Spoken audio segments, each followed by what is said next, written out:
all credit to BYU. All right? You win your games, haven't lost.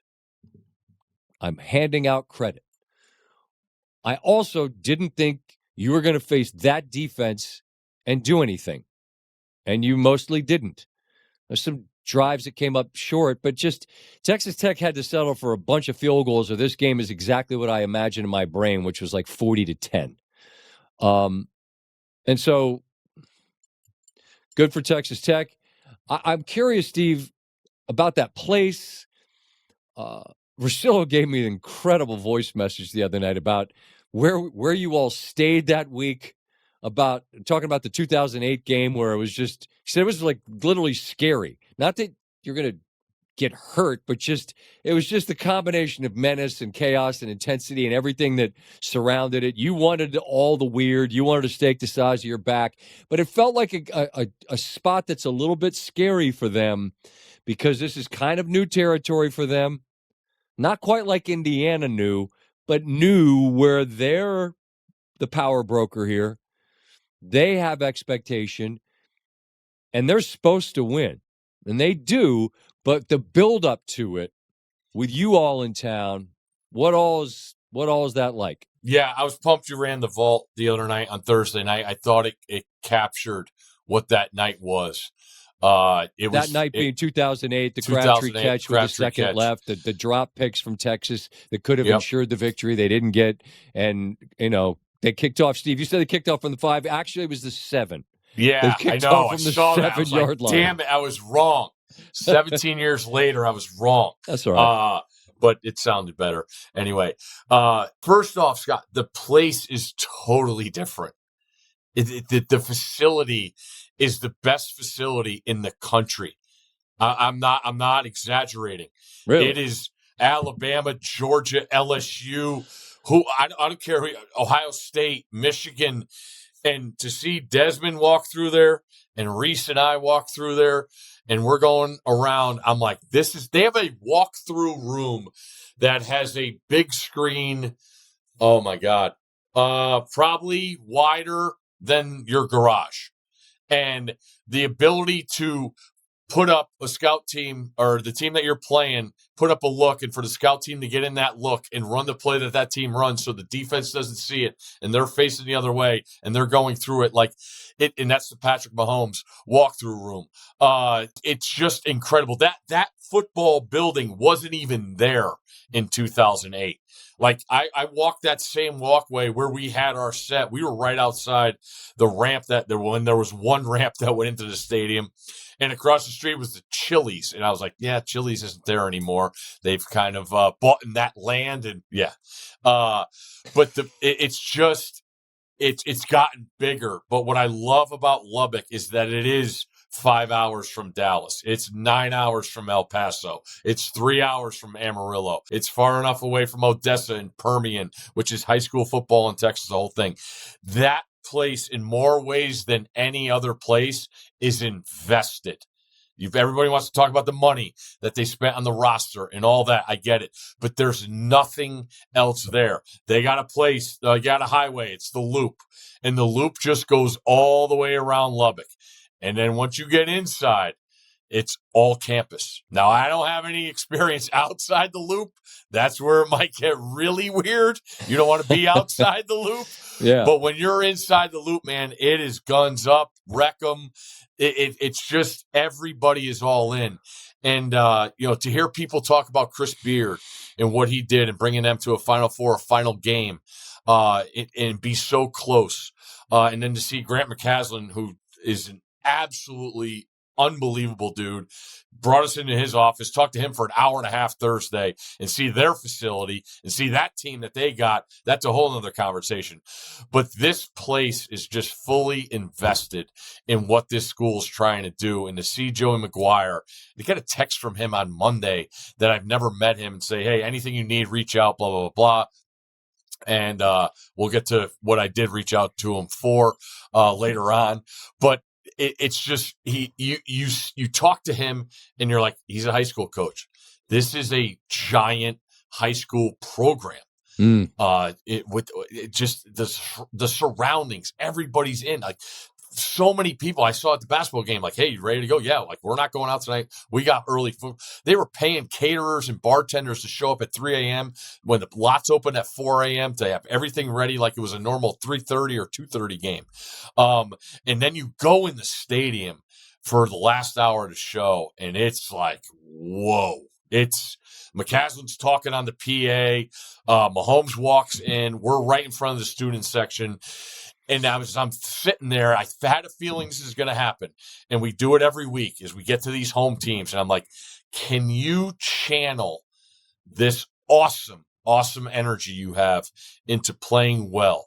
When you dial it in, when the ball gets kicked off, can you channel everything and focus on what you practiced on all week? And McGuire talked about it on the show today. He's like, once that ball gets kicked off, we talked about whatever we did this week and all the hype, whatever, we have to play football because this is a damn good team we're playing. And on the other side, I'm like, BYU, you got everything you want. This whole show and everything is about Lubbock and Texas Tech and about a goddamn game that was 17 years ago that half these players were barely even born. Like, right. You have all the motivation in the world. And to see that coincide with what happened, I really, the last hour being in there, I'm sitting there, I'm like, because I really like the under going in, because I still wonder about both offensive lines, but I think the world of both defensive approaches. And that's what happened. BYU struggled, but Texas Tech, the first two series, he takes bad sacks, almost, takes him out of field goal range to get that first field goal. Yep. But that defense is real, man. That place is real. It's as good as it gets. And like I said, if they ever get a home game in the playoff, yeah, oh, buddy. And I pointed out on SportsCenter today when on game day, we put the bracket out, and I'm looking at that 11th ranked team that played there in 2008 that I was for. If that's ever a home game in the first round, oh my Lord, it'll be incredible. But the place has changed so much, but the genuineness of the people, man, it's unbelievable. It's that good. It's new. There's so many of the power brokers that are the usual suspects that have lived there, right? I mean, you got Ohio State, who looks the part. They average giving up about 8 points a game in the Big Ten this year. 8, pretty good. You got Bama that's lived there. I mean, so many people that have been title winners. It's not new. Texas Tech, they were. Let's be honest. I mean, they were always a team we looked at as some sort of 7-on-7 football. You I can't said to everybody I met this week, I was like, I still can't get over it. It's week 11. I've watched every single game, going back, watch the tape. I'm dumbfounded that I'm watching Texas Tech play football, and they have a defense. I've never seen it in my life. No, and that's not being disrespectful. No. They played ridiculous nonsense football. The Baker Mayfield Patrick Mahomes box score is the old timer. It was like 1,200 yards of offense.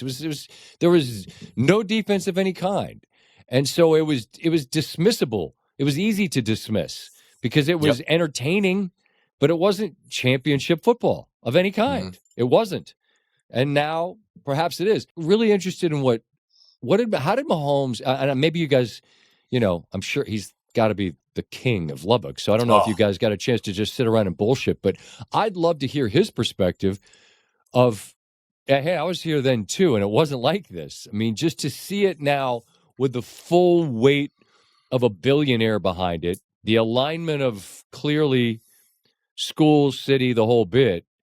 Did you get any sense of his perspective of just how different Lubbock now is than it was? Yeah, a couple times. He came over, right? He wanted to come out early on the field. And as you can imagine, we're right in front of the student section. Of course, it's on the BYU sideline. So all people that have Texas Tech passes are coming over. And like we put some bullshit rope that's literally behind How'd that me. work out? Yeah, it just kept getting closer and closer. I actually had to tell one of our social people, like, hey, enough with your phone on top of my head. Got to do a hit here and give out a pick. But Patrick came right over to me, shook my hand. I was like, man, thanks for doing this. This is awesome. And he's looking up and he's like, this is what we wanted. This is what we wanted. And then he gets on the set before we're, going on air, and he's talking. Sure. He's like, I am so jealous of this. He's like, playing here. He's like, I will give whatever we need. He's like, but look at this. And like, fireworks are randomly going off. The music's incredible. They had, I'm sure you saw it. If you haven't, I'll send it to you. They had Uncle Brent voice the hype video before they ran on the field. They tweeted it out yesterday. It's incredible. And so that's on top of it. The Masked Rider. But Patrick, I really, to see him in full appreciation mode, just and think being about a it, though. dude. Yeah. Think about what you're saying. Yeah. I mean, I'm not saying for you so much as the listener or the viewer. Here's the multiple MVP, multiple Super Bowl champion who's on GOAT trajectory. Like Brady's, that's a different conversation. Mm-hmm.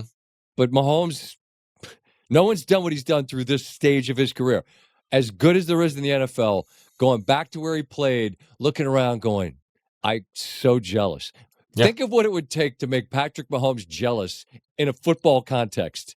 And here he is saying it about the current Texas Tech team and what they get to enjoy. And they've earned it. But I think that's amazing context. What are those sunglasses that your sons wear, that he wears? Pit Vipers. Yeah, I believe there's an Adidas version. I don't want to get in the way there. But he walks out in those, Scott, and immediately takes them off and just starts shaking his head. And it's That's so cool. Yes. And then came over and shook my hand, and we talked for, a couple seconds. And it was just, as you just pointed out, that guy of that magnitude to be back in a place where he tried his damnedest. I think our researcher Marissa had it. That dude scored 40 points 10 times in college football games and lost. There you go. That's what we're trying to say. It's insane. You don't need 40 to win with the defense they've got. They had BYU mostly in a blender throughout the day, and that's not a knock to BYU. It's a good football team, but Texas Tech, I think I could say pretty confidently is the best team in that conference. Yeah, I thought they proved it today. I'm trying to find 1 second. I texted Coach McGuire on the plane, and what was it? He had a great response. I just said, we do this all the time, and I'm like, what a great day to cap a great weekend. I've seen plenty of teams falter in this element, and he just said, what a great day for our program. Let's keep moving forward. We know we need it today, and we're going up, guns up. Great. It is a big day. You make the great point. When you're lucky enough to be in these environments and feel that energy, there's no guarantee that you use the energy for fuel in a positive way, because you can burn up. You know what I mean? It can eat you up, and the moment can be too much, and you use that fuel in a negative way, and you stumble all over yourself. So. Yeah, before the show, I was talking to Coach Saban about that before we went out, and I'm like, "You think it's too much?" And he, of course, made a great. He's like, "You don't know if you can handle it until you get out there." That's what I thought. I thought McGuire had the same approach, just like, we've done all the prep. Now we got to go do it with all that. Like, you can't help with all that. Yeah, college game is a distraction. Like, everybody's talking about it. The crowd's amped up. The whole thing. But it was really, really impressive. And it's always great to see the day capped off with a win. And that's a different kind of show that we do, with a noon Eastern kick, and we're on the field, giving its big game treatment. And it was awesome to see the home team come through in that element. Really, really special day. And as Coach McGuire says, it's a special place, and it totally is.